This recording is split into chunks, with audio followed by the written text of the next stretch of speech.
Welcome to this week's tutorial on defining the term dramatic work. Now, in the absence of a definition held within the Copyright Act 1968, the term dramatic work has been highly contested between litigants. The central question to be answered is what exactly constitutes a dramatic work in order to afford it protection under the Act.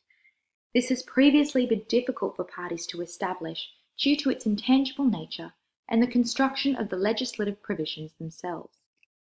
Now, Section 10(1) of the Act goes as far as stating what it may include, being A choreographic show or other dumb show, and B, a scenario or script for a film, but does not include a film as distinct from that scenario or script.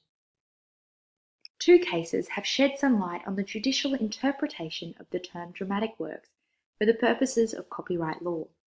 Now, the first case, Green and Broadcasting Corporation of New Zealand, arose whereby the plaintiff, Green, the creator of a British television talent show titled Opportunity Knocks, claimed that his title, show format, and various stock phrases were deemed to be a literary or dramatic work for the purposes of the Act, and therefore protected by copyright to prohibit any other person televising a similar program in New Zealand.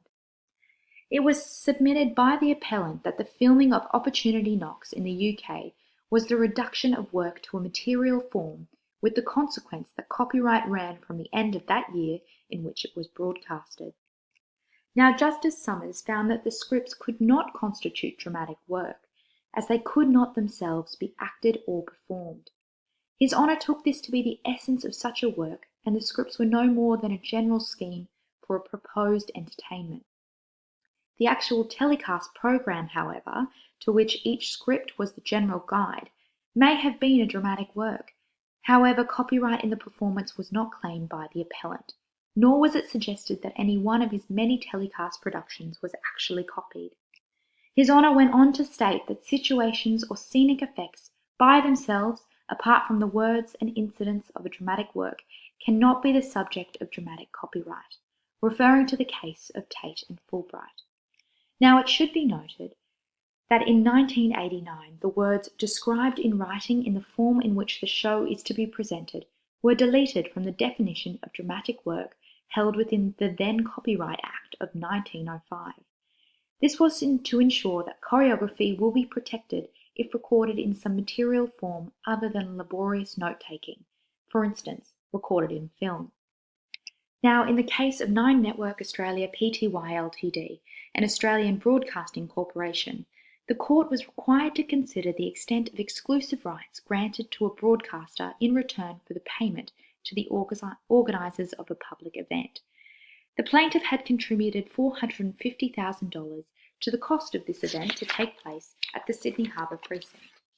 The plaintiff attempted to restrain the defendant from broadcasting in Australia anything featuring the fireworks, a procession of lanterns on Sydney Harbour, and decorations on the Harbour Bridge. The judge noted that the question to be answered was whether the setting off of the fireworks spectacle is a dramatic work in the ordinary sense of the words. It was ultimately determined by Justice Hill that the schedule of the fireworks display would not be deemed to be a dramatic work for the purposes of the Act, as it was too difficult to determine whether the reduction to a material form would in practice be adhered to.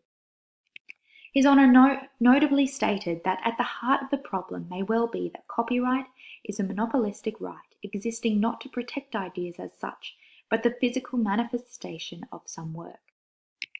It's clear from these two judgments that in order to fall within the scope of dramatic works for the purposes of the respective Copyright Acts requires some degree of tangible certain form. Distinct detail must be established to ensure that the work is capable of being identified for ownership. This is most commonly and reliably found in the form of detailed scripts and schedules. Thank you very much for listening.